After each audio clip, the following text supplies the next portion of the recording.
दिल्ली में वायु प्रदूषण पर नियंत्रण पाने के लिए क्लाउड सीडिंग का टेस्ट सफलतापूर्वक कर लिया गया। अब होगी दिल्ली में कृत्रिम बारिश से लेकर दिल्ली के पर्यावरण मंत्री मनजिंदर सिंह सिरसा से बात की हमारे असिस्टेंट एडिटर ललित नारायण कांडपाल ने। दिल्ली वालों को एयर पोल्यूशन से राहत दिलाने के लिए दिल्ली सरकार की जो क्लाउड सीडिंग की योजना चल रही है, कल उसका ट्रायल हुआ है। बेहद सफल ट्रायल हुआ है। किस स्थिति में ये ट्रायल रहा है, इस पर जानकारी देने के लिए मेरे साथ मौजूद हैं पर्यावरण मंत्री मनजिंदर सिंह सिरसा साहब।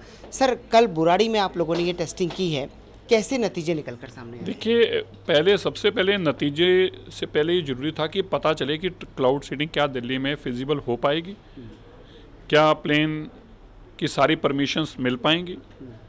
इन सब के लिए लंबे समय तक एक मेहनत करने के बाद दिल्ली की मुख्यमंत्री रेखा गुप्ता जी के अथक संघर्ष से ये संभव हुआ। कल प्लेन आईआईटी कानपुर से जो चला है, उसने फिजिकली यहाँ पर आकर क्लाउड सीडिंग करी है। उस क्लाउड सीडिंग का नतीजा ये है कि फ्लेयर्स बादलों में पहुँच रहे हैं। बादलों में जिस एरिया के अंदर परमिशन थी, उस एरिया में जो छोटे बादलों का एक समूह था, उसके ऊपर ही फ्लेयर्स को छोड़ा दे गया।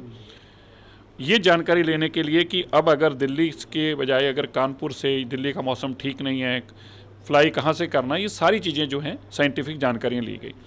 कल की रिपोर्ट में जो आईआईटी ने जानकारी दी है कि अब हम इसके लिए हम पूरी तरह से प्रिपेयर्ड हैं कि क्लाउड सीडिंग दिल्ली में 29 तारीख के आसपास बादल आने की उम्मीद है, जो मौसम विभाग बता रहा है। 29 को हो, 30 को, जब भी हो, अब दिल्ली के बादलों पे क्लाउड सीडिंग करा के तुरंत बारिश कराई जा सके, इसकी तैयारी आईआईटी कानपुर ने कर ली है। एक सवाल अहम यह है कि क्या वन गो में ही बारिश करा करके इस हद तक नियंत्रण पा लिया जाएगा कि एयर पोल्यूशन को खत्म कर दिया जाएगा, या ये क्लाउड की इंटेंसिटी पर डिपेंड करेगा? क्लाउड की इंटेंसिटी पे बहुत बड़ा कुछ डिपेंड करेगा। उसके बाद उसके अंदर मॉइस्चर कितना, इस पे भी डिपेंड करेगा। तो यानी कि अब तैयारी पूरी है और जब कभी भी क्लाउड आएंगे तो उस पर बरसात की जा सकती है। बस अब सीडिंग का काम हो गया, अब क्लाउड का इंतजार है। चलिए, तो कुल मिलाकर दिल्ली वालों के लिए राहत की खबर है। अब इंतज़ार है उन बादलों का जिनके आने के बाद तुरंत ये जो है रेन कराई जा सकेगी और दिल्ली वालों को पोल्यूशन से राहत मिल पाएगी। कैमरा पर्सन शूरवीर के साथ ललित नारायण कांडपाल, टोटल न्यूज़, दिल्ली।